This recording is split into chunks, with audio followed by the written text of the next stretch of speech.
পরিসংখ্যানের সবচেয়ে গুরুত্বপূর্ণ একটা টপিক হচ্ছে যে গণসংখ্যা বহুভুজ অঙ্কন।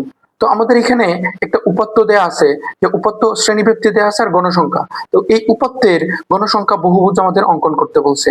তাহলে প্রথমে আমাদের এই উপাত্তটা দেখতে হবে। তাহলে উপাত্তটা দেয়া আছে হচ্ছে যে 61 থেকে 65। তাহলে এই উপাত্তটা থেকে আমাদের গণসংখ্যা বহুভুজটা নির্ণয় করতে হবে। তাহলে গণসংখ্যা বহুভুজ নির্ণয় করতে হলে আমাদের যেটা লাগবে সেটা হচ্ছে শ্রেণীর মধ্যমান। আমাদের যেটা লাগবে সেটা হচ্ছে কি শ্রেণীর মধ্যমান। তাহলে আমরা শ্রেণীর মধ্যমানটা আমাদের নির্ণয় করে নিতে হবে। তাহলে শ্রেণীর মধ্যমানটা আমরা কিভাবে বের করব? যে এই যে শ্রেণীর নিম্নমান এবং সর্বোচ্চ মান, এই দুইটাকে যোগ করব। এই দুইটাকে যোগ করে 2 দ্বারা ভাগ করব। তাহলে এই দুইটাকে যখন যোগ করব, তাহলে এই দুইটাকে যোগ করে 2 দ্বারা ভাগ করলে সেটা হবে হচ্ছে 126 কে যখন 2 দ্বারা ভাগ করব তখন হবে হচ্ছে 6 3 মানে 63। এটা হবে 63। তারপরেরটা দেখো, এই দুইটাকে যোগ করে এখানে 2 দ্বারা ভাগ, তার মানে এটা হবে হচ্ছে 68। তারপরেরটা হবে হচ্ছে 73। তারপরেরটা হচ্ছে 78। তারপরেরটা হবে হচ্ছে 83। তারপরেরটা হচ্ছে 88। তাহলে এটা হচ্ছে আমার শ্রেণী ব্যবধান, শ্রেণীর মধ্যমান, শ্রেণী ব্যবধান না, এটা হচ্ছে শ্রেণীর মধ্যমান। এখন আমাদের এই শ্রেণী মধ্যমান দিয়া আমাদের হচ্ছে গণসংখ্যা বহুভুজটা অঙ্কন করতে হবে। তাহলে প্রথমে দেখো, আমরা একটা এক্স অক্ষ এবং একটা ওয়াই অক্ষ অঙ্কন করে নিলাম। তাহলে আমরা এক্স অক্ষ বরাবর নিব হচ্ছে শ্রেণীর মধ্যমান, আর ওয়াই অক্ষ বরাবর নিব হচ্ছে গণসংখ্যা। ওয়াই অক্ষ বরাবর নিব হচ্ছে কি গণসংখ্যা। তাহলে শ্রেণী মধ্যমান দেখো প্রথমে কত আছে?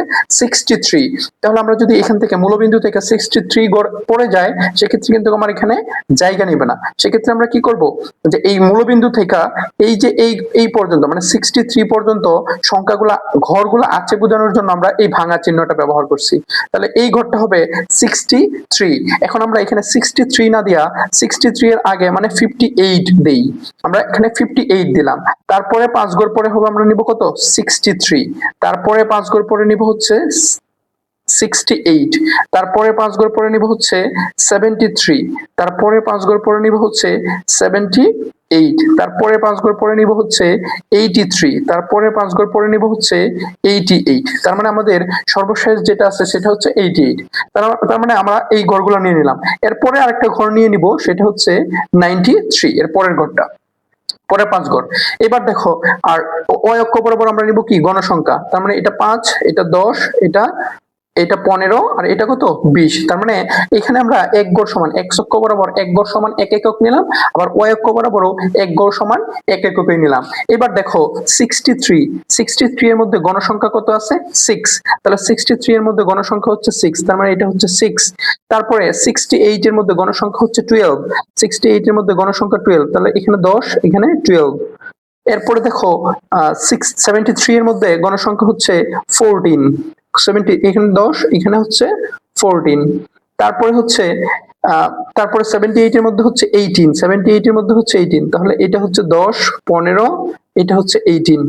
তারপরে দেখো, তারপরে 83 এর মধ্যে হচ্ছে 10। 83 এর মধ্যে হচ্ছে 10। 83 এর মধ্যে 10। আবার 88 এর মধ্যে হচ্ছে 5। 88 এর মধ্যে কত? 5। এবার আমরা এই বিন্দুগুলা যোগ করে দেব। এই বিন্দুগুলা কি করব? যোগ করে দেব। যে বিন্দুগুলো আমরা পাইছি সেই বিন্দুগুলো কি করব? যোগ করে দেব। এবার আমাদের এই বিন্দুগুলো যোগ করার পরে আমাদের লাস্ট একটা কাজ করতে হবে, সেটা হচ্ছে এই যে আমরা প্রথমে যে 58 নিছিলাম, এই 58 এর সাথে এই পয়েন্টটা আমরা কি করব? যোগ করে দেব।